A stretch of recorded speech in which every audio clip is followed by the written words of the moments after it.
Hey everyone, it's Nate, and today we are talking about the 5 most prestigious credit cards in the world. Stick around, it will be good. Let's get it. Oh my gosh, I am so sorry about that. I think I came down with a mild case of some affluenza. I'm sorry about that though. And back to our regularly scheduled program. My name's Nate, and I'm here to help you master your money. So I hope you all are doing incredibly well, and in case you are new here and you don't quite know, I am an absolute nerd when it comes to credit cards, and I love to look at all the different deals and things that are available, and how I can absolutely maximize the amount of benefits and bonuses that I can get from credit cards, and sometimes aspire and look at the most prestigious credit cards too, which is what we are doing today. So the biggest issue that I have seen with these high-tier credit card lists would absolutely be not smashing the like button for the YouTube algorithm and subscribing to the channel and leaving a comment below of your favorite card from this list when we get to it. Today, we are looking at the rarest, most prestigious credit cards that exist on the planet. These are cards that are rare, that are hard to get, that require you to have massive capital amounts or very specific family connections. So most of these are going to be unattainable for most folks. Some people can get a few of these, but to get all 5, I don't think it's possible. I don't think it's doable, but we'll see. We'll see if it's doable. I'll walk you through each and every one of these, let you know what the cards are and what the requirements are to get them. So this is going to be a ranked list starting at number 5, working down to number 1, with number 1 being the rarest, most prestigious credit card that currently exists. All right, so coming in at number 5, this is going to be the Chase Sapphire Reserve card. Now, this is the most attainable one on this list. This card offers a 50,000 point sign-up bonus and up to 3x points back on purchases you make.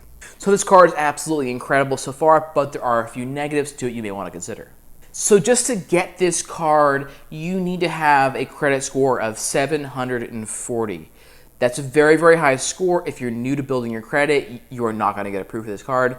I'm sorry.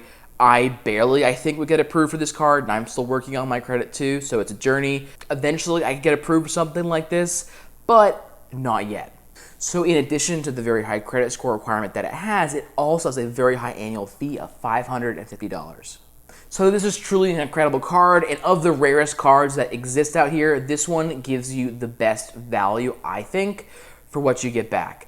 It's a reasonably attainable card if you have the credit for it and you have the annual spending to make that $550 annual fee worth it. So this next card is a little more well known, and this is the American Express Platinum card. Now this is the Platinum card. This was like the OG Platinum card. Everyone was trying to get this. Everyone still is trying to get this, and it has become more common in these past few years, but for the longest time, it was one of the rarest, most elusive cards because of a few factors. Like the Chase Sapphire Reserve, the American Express Platinum has a very high credit threshold that you need to meet of at least 740 and a $550 annual fee with it.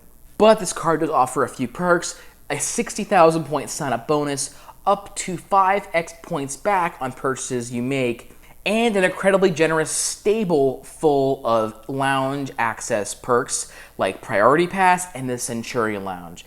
There's only 2 ways to get into the Centurion Lounges, and these are put on by American Express.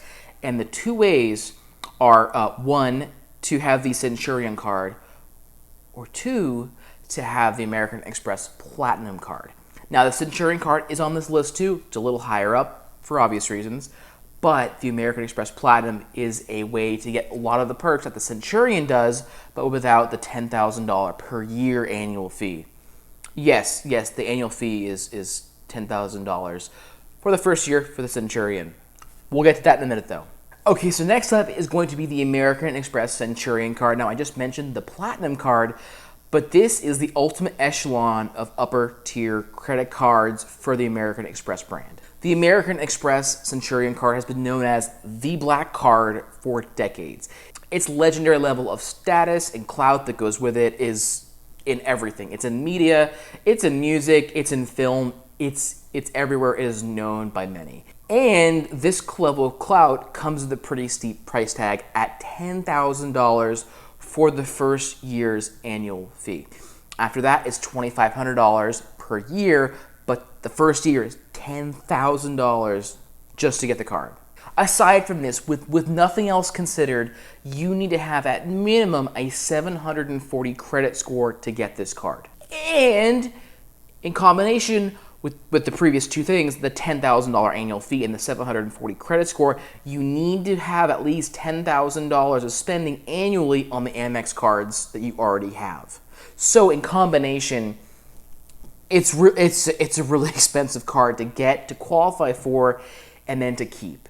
This is not something that someone with a typical income could get, but if you run a business, if you have a lot of expenses going through various cards and accounts, you can absolutely, definitely try your hand at this card and make it worth it. On the American Express Centurion card, you're going to get 1x points back for all purchases. And this is the best part here, you get access to the legendary Centurion lounges at airports all over the world. And this, along with a laundry list of perks, makes this card an incredible thing to have. It is so rare and hard to get, mostly because of the spending needed to be able to qualify for it, the credit score needed, and the annual fee. In combination, it is very rare, very hard to get. All right, so up on the list next at number 2 is another card from Chase. And this is what's been known as the $10 million credit card. Yes, the $10 million credit card. And the reason it's been called that, and that name was popularized by Graham Stephan, and the link to that video, which shows off the actual unboxing of one of those, is going to be right above my head here. This card requires you to be a Chase private client banking member to be able to even be eligible to receive an offer for it. You can't just go apply for this card. This is an invite-only card. This card, along with the previous card that I mentioned, the Amex Centurion card, and the next card I'm going to mention after this one, they're all invite-only. So you can't just go get them. Invite-only, there's very specific criteria for each one as well. So with this card, you must be a Chase private client banking customer to be able to be even considered for this. And you need to have at least $10 million of investable assets to even become one of these clients for the Chase Private Bank. Once you have all of this, and you have at least 740 credit score, and you have $595 around for the annual fee, which I'm assuming you might if you have $10 million of investable assets, then you can get this card. This card comes with a cornucopia of benefits, too long for me to list in this video. If I did, it'd be about an hour long describing each and every one of these, so I'm gonna hit the highlights. So there's a few things on this list of the benefits that are gonna absolutely help you out massively and give you a lot of value if you're already a fan and user of Chase's other cards. So first, there's gonna be a 3x points back on travel and dining and 1x points back on everything else. In addition to this, you also get a $300 travel credit every year and a $120 DoorDash credit every year as well. In combination, these things are very flexible to use. With the DoorDash credit, they split it up over 6 months, so effectively you get $60 for up to end of June, and then for the rest of the year, you get $60, $120 in total. And then with the travel credit, travel is a very loose term, so literally everything and anything possibly relating to travel, you can have applied to this and get it taken off of your credit card bill. These things in combination bring down the net cost of the annual fee considerably. You also get priority pass access with this card, as some of the other cards on this list also include. But the big thing here, which I think is incredibly impactful and incredibly helpful, it is the 50% boost that you get with this card with the Chase points that you already have. Let me explain that. Okay, so if you've done credit card churning for a little bit, you can see that the value of Chase points is a bit higher than the other card companies and their point schemes. And you can actually boost the value of your points when you go redeem them if you have this card and you use it through the portal with this card. So if you have 100,000, so let's say you have 100,000 points and you're gonna go exchange them for travel, you can go ahead and get a 50% boost on the value of those points. So when you go and exchange them, it would increase your balance to 150,000 points. And so if you're planning on taking a trip like next year though, because this year's kind of jacked up by the illness, you can go ahead and throw out your plans to go to Indiana, and instead you could go to Australia or the UK or China or wherever you want to go. and you could do it totally for free. So if you're planning to travel domestically, you can expect to spend about 25 to 30,000 points for a round-trip ticket anywhere in the US.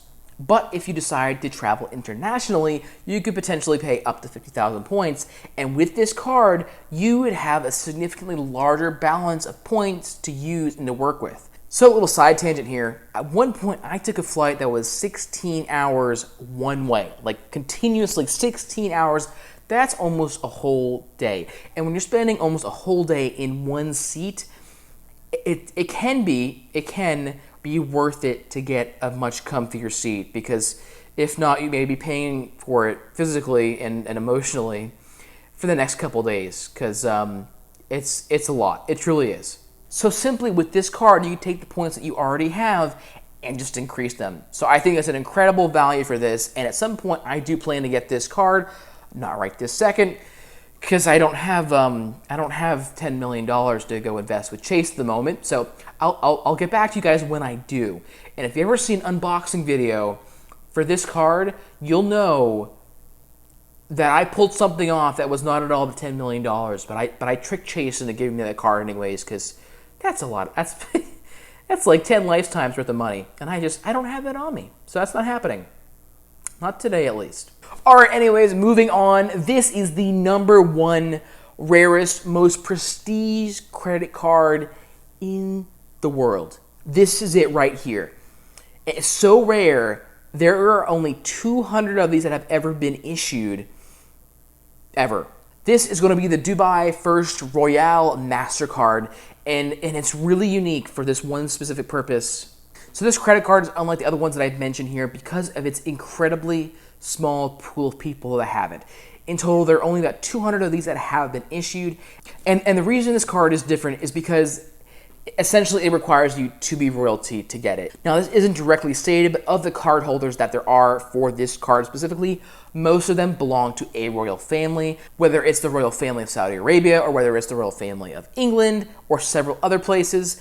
It's typically mostly reserved for kings, queens, princesses, and your occasional multi-millionaire or billionaire. Now, unless you are born into royalty or an incredibly wealthy family, essentially you have to become a billionaire. That is the only way to get this card.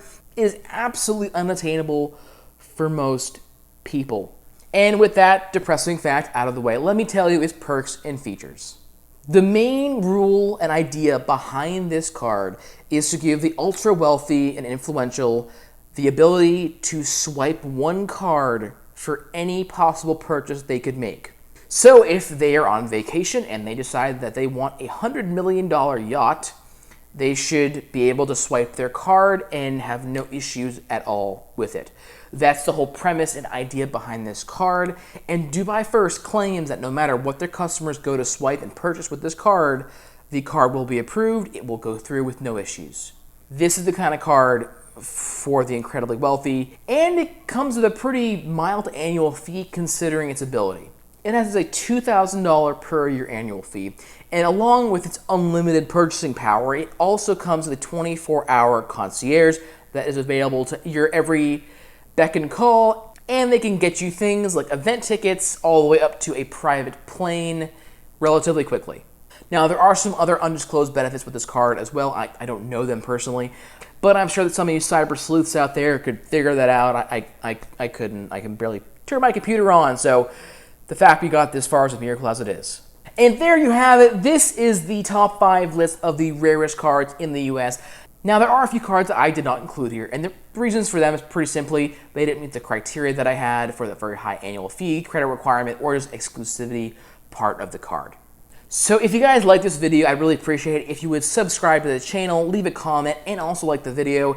That dramatically helps me out. And just one little thing that I've noticed in the videos that I do, the ones where I get a lot of comments and likes and subscribes on them typically do significantly better than the ones that don't, and that really helps me out. I am working as hard as I can to make this process and these videos as best as I possibly can for you guys, and the more traffic that I get, the more people that watch my videos and subscribe, the better I can make these. So the more you guys help me out, the more I can help you all out. So I'd really appreciate if you just do that little thing of this little tradition we have here, and that is absolutely obliterating the like button for the YouTube algorithm.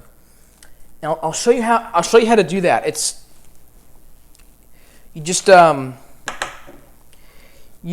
two hands help, but if you just go like, if you do that, you get that, and we don't want that. What we're looking for is two-handers. So you just gotta go.